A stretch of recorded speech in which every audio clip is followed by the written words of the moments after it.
Bonjour, on est le 21 janvier, il est 14h15. Il y a un soleil sympathique, il fait froid, il fait dans les -1, -2. Et l'activité du rucher est tranquille. On a ici quelques cadavres devant cette ruche, devant la ruche bleue. Là, donc je vais les enlever. Voilà, même pas mal de cadavres à l'intérieur.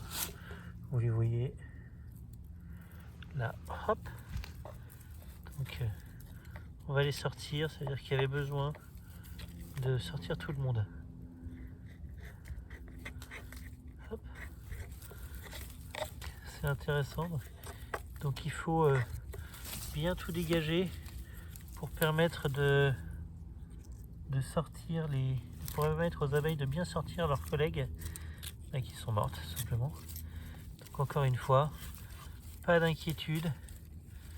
On est sur le rythme de la vie, le rythme classique.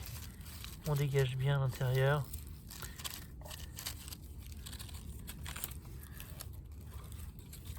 Pour permettre aux celles qui voudraient sortir de sortir et puis surtout d'évacuer les congénères. Voilà. Donc ça c'est bon. Hop. On laisse bien propre pour voir ce qui se passera la prochaine fois. Et donc on a une ruche là. On voit, hein, c'est sec. Les protections là jouent bien leur rôle. Et on avait facilement, voilà, en bas là, une cinquantaine ou une centaine même d'individus qui étaient agglomérés, agglutinés devant la porte et qui coinçaient l'évacuation. Donc c'était le bon moment pour intervenir. On continue. Regardez, voilà, bon, les pièges, à l'intérieur des pièges, quelques mouches, également quelques petites limaces. Rien d'extraordinaire à ce stade. Donc on voit que ce qui avait été réamorcé ici, là, eh bien, avec de la sardine, là, il faut remplacer. De toute façon, on va être prêt lorsqu'en février, les frelons asiatiques vont sortir. Les fondatrices sortiront pour se nourrir et aller réimplanter des nids, bien, de façon à ce que ce soit prêt pour les piéger. Comme ça, on aura beaucoup moins de nids. Donc là, ici, sur cette ruchette, eh bien, on va également dégager un petit peu. Alors, est-ce qu'il y a beaucoup de cadavres? Non. On en a un petit peu, on va dire. Là, il y en a une dizaine, une quinzaine de cadavres. C'est tout à fait acceptable. Et voilà, donc c'est plutôt très bien. Étant donné les températures là, c'est très bien qu'ils continuent de les sortir pour pas agglomérer et agglutiner encore une fois des cadavres à l'intérieur. Alors on continue ici, hop, sur celle-là. Alors là il y a eu un coup de vent cette semaine, en début de semaine, une petite tempête, la tempête Gérard il me semble. Et ma crainte c'était, je vous le répète souvent, c'était que y ait quelques ruches qui puissent être un peu fragilisées, celle-là tout particulièrement parce qu'elle a une grande plaque au-dessus et que en bas en fait c'est une ruchette d'Adam, donc étroite et longue, sur laquelle j'ai positionné des éléments de ruche varée, donc des éléments comme cette ruche verte qui sont posés dessus. Donc c'est finalement un peu par construction un peu instable, et quand il y a du vent, comme la dernière fois le toit avait volé, eh bien ma crainte c'était que même si là il est bien lesté, hein, il y a du gros parpaing, etc. Eh bien ma crainte c'était que ça ait pu se renverser. Donc je suis venu de nuit vers 22h après la tempête pour regarder et tout avait bien tenu, donc ça c'est top. Maintenant si on regarde à l'intérieur, parce que c'était elle qui avait pris l'eau, est-ce qu'on a un peu d'activité, etc. Bon, on voit ici un petit cadavre, ce qui est pas pour nous déplaire. C'est pas le fait qu'il y ait une abeille morte qui nous fait plaisir, c'est le fait qu'il y ait une abeille qui finalement est venue mourir devant, ou a été sortie par ses collègues plus exactement. Et ça c'est plutôt bon signe à l'intérieur, qu'il y a de la vie. Qui dit de la vie, de l'espoir. C'est très bien. On continue. Voilà, il n'y a rien de bien pour l'instant d'extraordinaire, mais tout est rassurant. Ça vous permet de faire un point de situation et de comparer par rapport à chez vous. Hop, donc là un petit cadavre, on va le laisser. Ça c'est bon. Ici, intéressant, même situation que sur la ruche bleue.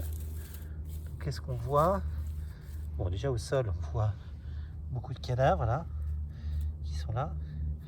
Ça, c'était des cadavres anciens, on doit en avoir, je dirais, plusieurs centaines. C'est normal. Ici, on en a 4, mais comme sur la ruche bleue, il y en a peut-être à l'intérieur. Et on voit qu'il y en a un petit peu à l'intérieur. Donc, je vais les enlever. Pour pas que ça coince. On va voir ce qui se passe. Bon, bah voilà. Là, on en a une dizaine. Une dizaine ici. Est-ce qu'il y en a plus loin? Encore un peu. Oui, une autre dizaine. Ok. Est-ce qu'on a encore? Voilà. Là, c'était plutôt 5. Donc là, on en a une dizaine encore. Hop.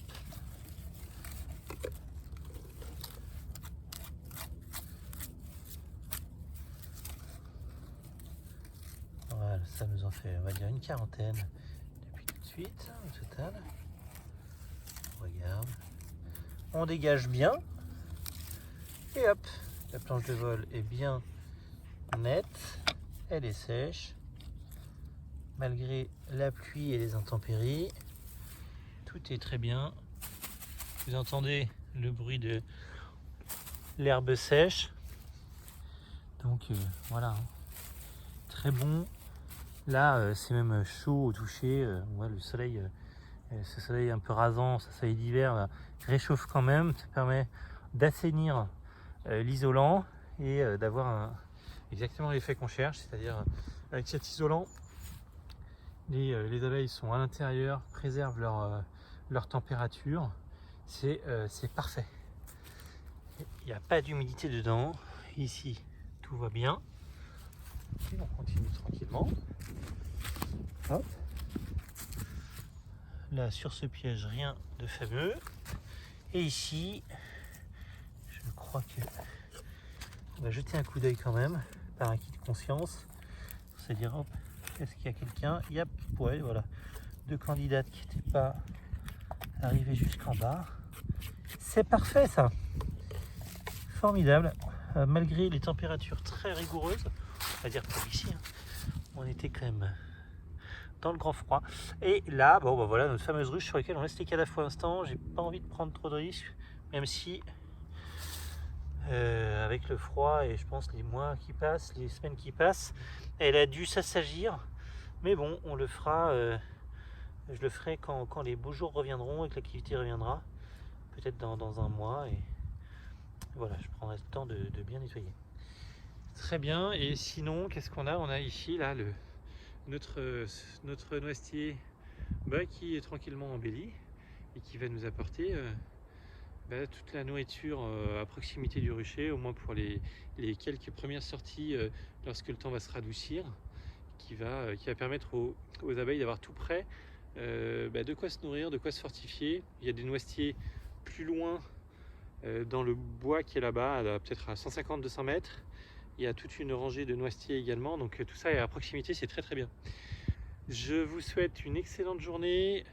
Protégez bien vos ruches, faites attention à des petits détails, voilà, qu'il n'y ait pas de cadavres qui coincent devant les sorties. Vérifiez que vous n'avez pas une mortalité anormale. Normalement, ça doit être quelques dizaines de candidats par semaine, hein, maximum. Et puis, écoutez, excellente semaine apicole. Profitez des rayons de soleil lorsqu'il y en a et puis préparez bien le printemps. À très bientôt.